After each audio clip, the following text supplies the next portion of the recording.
Olha, a Polícia Federal investiga se a quadrilha morta em Minas Gerais tem relação com o assalto às agências bancárias em Araçatuba. A Priscila Andrade está em frente à Polícia Federal, afinal as investigações estão com a PF e ao vivo tem os detalhes pra gente. Bom dia, Priscila. É isso aí. Bom dia para você, casa. Excelente segunda-feira para todo mundo. O que acontece? A Polícia Federal, a gente sabe, ela está à frente dessas investigações. Mas ela tem adotado uma postura que a gente já vem acompanhando desde que começou o crime, desde agosto, finalzinho de agosto para a virada de setembro.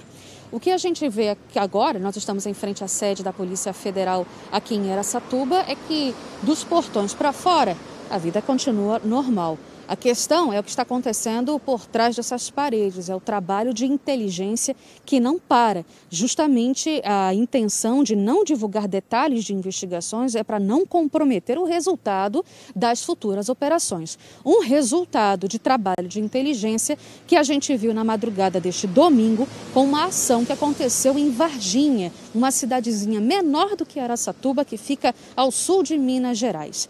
O que aconteceu é que a quadrilha, cerca de 26 pessoas, foram mortas durante uma troca de tiros com a operação que envolveu a Polícia Militar, Polícia Rodoviária Federal e Polícia Federal, o BOP.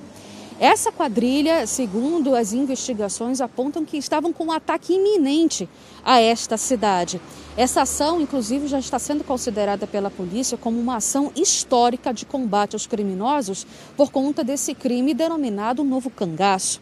O objetivo desses criminosos, de 26 pessoas que foram mortas, que tinham idades entre 25 e 45 anos, eram atacar as instituições financeiras, como, por exemplo, a Unidade Regional do Banco do Brasil, que funciona como uma espécie de tesouraria, uma tesouraria que recebe de tempos em tempos grandes remessas de dinheiro. Vamos acompanhar uma reportagem produzida pela equipe em Minas Gerais. A troca de tiros aconteceu em duas chácaras alugadas pelos suspeitos em Varginha. Em um dos locais, 18 pessoas foram baleadas após intensa troca de tiros com os policiais. Agora nós estamos aqui no Recanto da Barra, na zona rural de Varginha, onde alguns militares da polícia ainda seguem no local para isolar a área. Aqui foi onde uma parte do crime aconteceu, onde o medo prevaleceu. Nessa chácara aqui, 18 pessoas foram mortas. Na parede, muitas marcas de tiro, aqui também no muro, olha só o tamanho desses buracos. Alguns vizinhos estavam até espionando para ver o que estava dentro da chácara, para ver se encontravam alguma coisa. E olha só, os vizinhos realmente estão muito assustados. Eles me relataram que não conseguiram dormir a madrugada toda, porque os tiros foram muito fortes. A Caroline mora no imóvel ao lado. Na hora que eu escutei os disparos, meu marido escondeu debaixo da cama com meu menininho. Ele começou no desespero, meus cunhados, os irmãos dele estavam tudo ali, eles começaram a chorar, tadinho, entrou em desespero. Nós não sabíamos o que fazia, de tanto susto que nós levou. Já a Rosana foi até o quintal ver o que estava acontecendo. Se lembra dos estouros de bomba. Barulhão demais. Nossa, mãe, ninguém dormiu depois, hein? Todo mundo assustado, né? Em outra chácara, 7 pessoas foram baleadas. Os suspeitos foram socorridos no local pelos próprios policiais e levados para a UPA e Hospital Bom Pastor. Nos 2 locais foram recuperados explosivos, armas longas .50 e fuzis, além de munições, granadas, coletes, miguelitos, cerca de 12 veículos roubados e galões de combustíveis. A quadrilha tinha um verdadeiro arsenal de guerra. A operação já tem um tempo de investigação, revelou a Polícia Militar.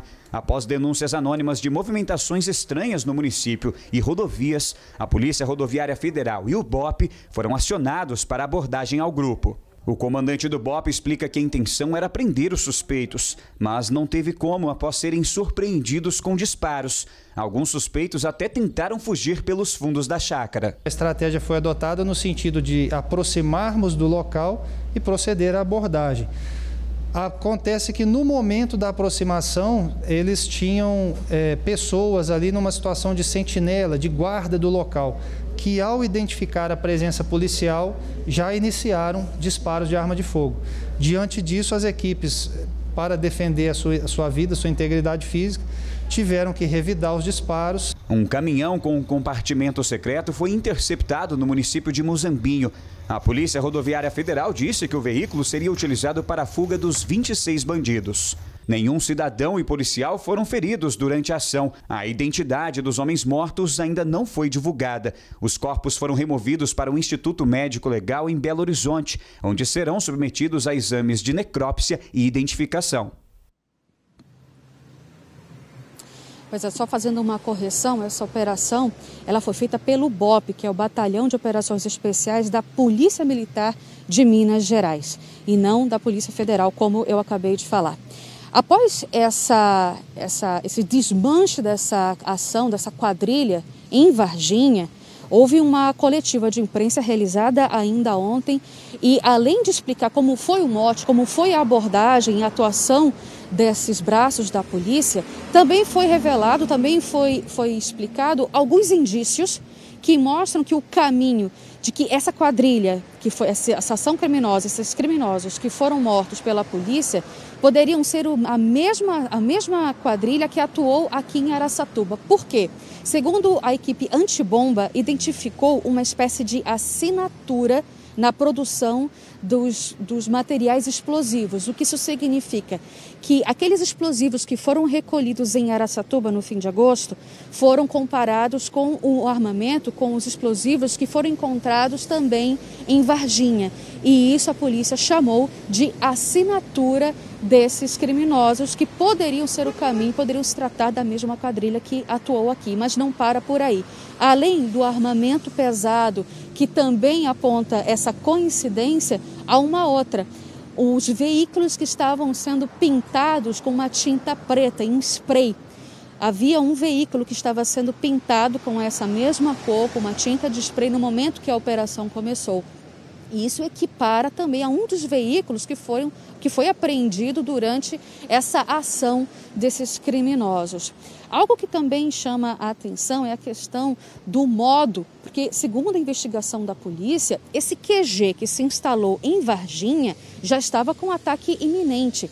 Aqui, agora a gente poderia estar noticiando um outro mega assalto ao sul de Minas Gerais, em Varginha. Mas a ação da polícia chegou primeiro.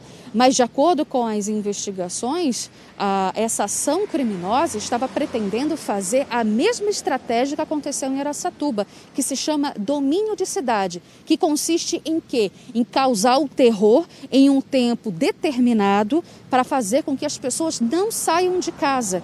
E aí utilizar esse armamento com tiros para todo lado. Era isso que deveria ter acontecido se esse plano dos criminosos tivesse levado a cabo, que não aconteceu. Um outro ponto que foi destacado também é a questão da localização, que seria benéfica para os criminosos. Assim como Araçatuba faz divisa com Mato Grosso do Sul, Varginha faz divisa com São Paulo. E uma provável rota de fuga, isso dificultaria o trabalho de perseguição da polícia, que só exerce em seu estado, o que poderia trazer aí um problema burocrático daqueles. São essas as informações que a gente traz para você, Casa. É isso, porque quando a gente fala da questão da divisa, pessoal, porque as rodovias ali estão relativamente próximas, né? Obviamente são mais de 100 quilômetros, só que estão relativamente próximas da divisa, o que acaba facilitando. Assim, Varginha, então, com o estado de São Paulo, né? A região do sul de Minas com a região mogiana tem essa proximidade. A gente aqui na região de Araçatuba com proximidade com a divisa com o estado de Mato Grosso do Sul. Vou até mostrar para quem está em casa, Priscila, um caminhão que foi apreendido pela polícia de Minas Gerais. Observem você, tá vendo esse caminhão? Tinha um fundo falso. A polícia identificou que dentro desse baú, dentro dessa caçamba do caminhão, tinha uma estrutura totalmente preparada para a fuga dos bandidos. Pode tirar a tarja para mim para a gente observar em detalhes. Observem vocês, colchões que foram colocados na parte de baixo desse caminhão. No canto direito da imagem, vamos chegar novamente, vou pedir até para congelar no momento exato, para mostrar o seguinte: no canto direito a gente vai ter uma série de garrafas de água. Ou seja, o caminhão preparado para o crime para que os bandidos conseguissem fugir. Eles seriam colocados nesse compartimento, teria ali um colchonete para que eles tivessem um mínimo de conforto no canto esquerdo, como a gente está observando. E se soltar um pouquinho da imagem, a gente vai observar um pouco depois no canto direito. Pode soltar mais um pouquinho que eu dou o detalhe para vocês. Congelou a imagem. Aí sim, não tem problema. Passou, mas tinha garrafas de água, garrafas plásticas de água que seriam usadas aí pelos bandidos para hidratação após a ação. Ou seja, vem para mim.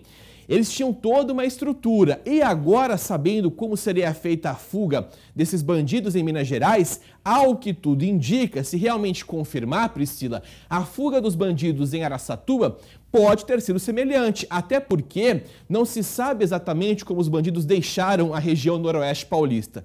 Muitos dos carros usados na ação foram abandonados na região de Taveira, que é na zona rural, abandonados aí em outros locais aqui da região. Ou seja, esse é mais um indício, é mais uma pecinha daquele enorme quebra-cabeça que está sendo montado. Priscila, muito obrigado, pelas informações ao vivo aqui no nosso SBT Interior sobre esse caso que foi em Minas, mas que tem uma ligação possivelmente com a região aqui no nosso interior de São Paulo.